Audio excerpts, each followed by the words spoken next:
Hello, this is Frank Orlando, and this is one of the places that I lived, and this is the beginning for my former friends, where Flicker Feather took root, and the vision for that character, that other persona of myself, in the spiritual person of Native American spirituality took place right here.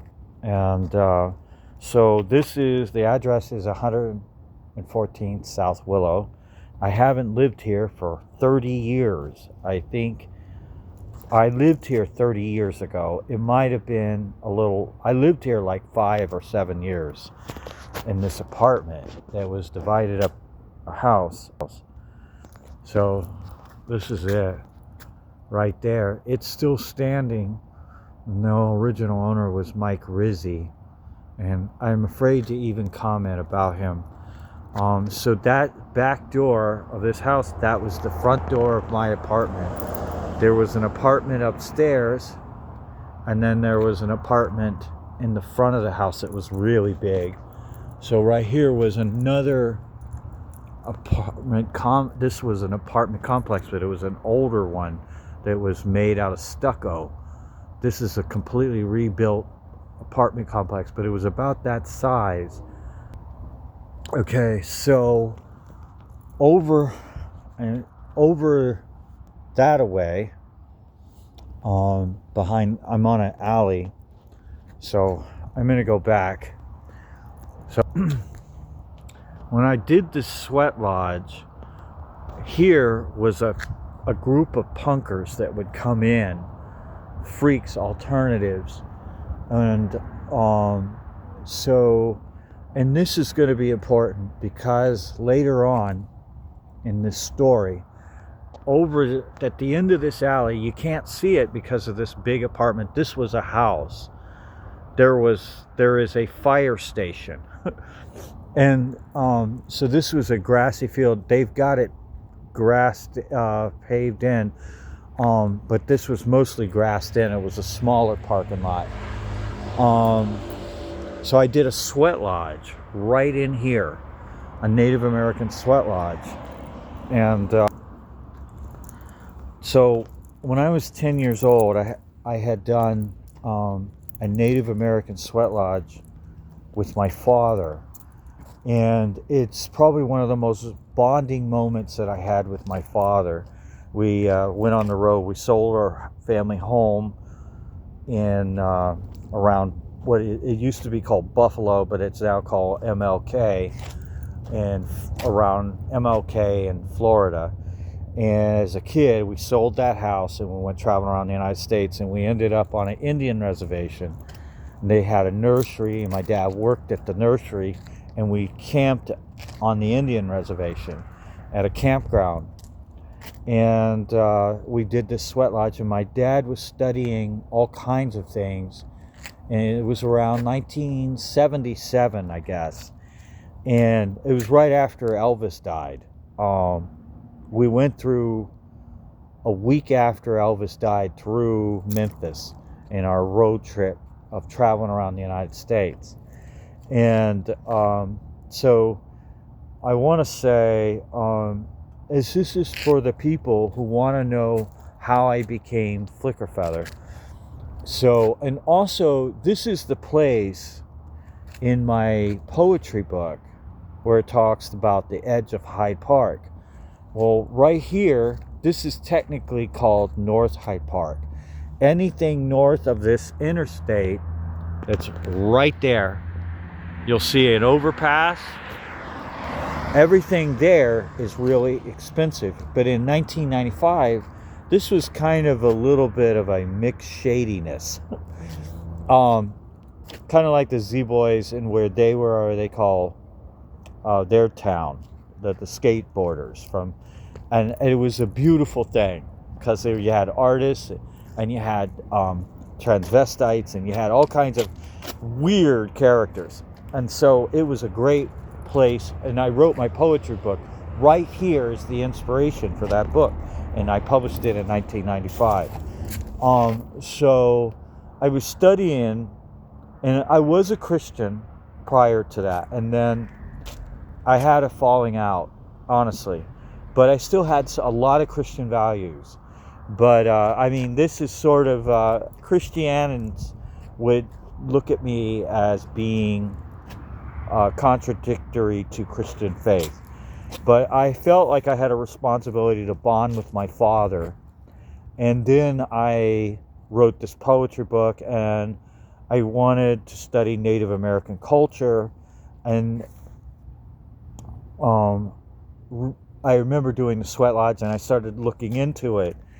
And I did a prayer that I wanted to become part of a tribe, like a Native American tribe.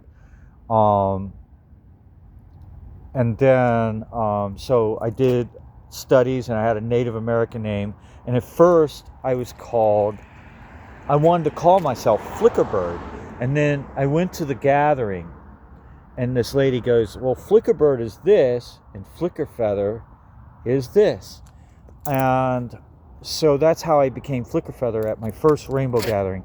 Well, a guy gave me a flyer. I did a Sweat Lodge here on Willow Street in Tampa. After doing the Sweat Lodge, just a few weeks later, I get a flyer. But all these punkers are right here in this apartment. And I have like a crowd of people, which I didn't invite. I didn't tell anybody. Now, it took me about a day to build the lodge, probably. You know, I mean, it was my first Sweat Lodge. And I used cherry laurel. And it had the sweetest red. It was a hedge. And so my grandfather was getting old and he was getting tired. I should have cut him back. So how I would do it is I would cut out the thick branches and keep trimming it out, thinning it out, right? And I was doing him a favor, and then I would build a Sweat Lodge, and I had places where I'd get rocked. So it was a great thing. And when you strip the bark, you would smell this wonderful sweet cherry smell. It was amazing. So I had the vision.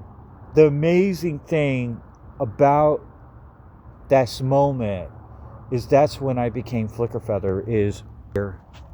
I want you to see that right yard right there. That's where I became Flickerfeather. And then right over here is where the punkers were, and they witnessed this, and some of them might have been rainbows, and they saw this. And then I get the invite, but I never asked. The flyer got put in my hand. I went into a health food store, and a flyer gets shoved in my hand, and they go, you must go. And I felt like it was a calling of God. And so I went on to be involved with Rainbow, and I became a vocalizer, and I organized music shows and things. And I want to tell you all that. I have to leave because there's somebody with a car. I don't want any trouble. But I wanted to share this wonderful story. But I in 2009, I stopped being a part of the Rainbow family. I ran into some AIM members. I also want to share the story of my mother, that a memory came back to me about my mother. And my mother, as a little boy, she took her sandal off, and she talked about being a Blackfoot. And her foot was dirty. It was really dirty. And she wanted me to look at it. She pulled the sandal out and showed her dirty foot and talked about it right before we went on this trip. And then she was kind of concerned about my father not being himself then. So his mental health was dropping.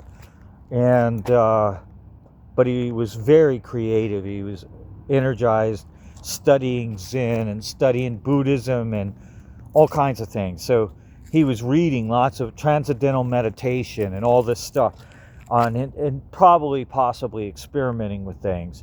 I want to tell you, I have never really used drugs. And even though I may have been involved with counterculture movement, I did not ever believe in using drugs. So this place is a special place. It was a place where I wrote poetry book and done sweat lodges and all that. But so I have a picture of my mom at my grandfather's house when she was as a young mother, and she'd pulled her sandal off. So the story, I have to show that eventually. That memory came back to me a few years ago of her doing that, and but my father took me to Pala Indian Reservation, and we did a sweat lodge, and then that launched me into the persona of Flicker Feather. So there's the story of Flicker Feather, and the story of my book, Poetry of Bad Smell Roadkill, The Edge of Hyde Park. This is the edge of Hyde Park. Over about 4 blocks over is where I saw this woman walking and walking her dog. She just basically looked like she came out of a shower, and she's walking with her dog. And then a few nights later, she's got her dog, and I'm just walking, and a pit bull comes up, and she's got these 2 tiny little dogs, and they attack the pit bull, and it turns into a horrible situation. And that's in my story, The Edge of Hyde Park. This is the edge of Hyde Park, right here. Here you are. So I was doing poetry slams. So this is my story. I'm riding around, and I gotta leave. Thank you.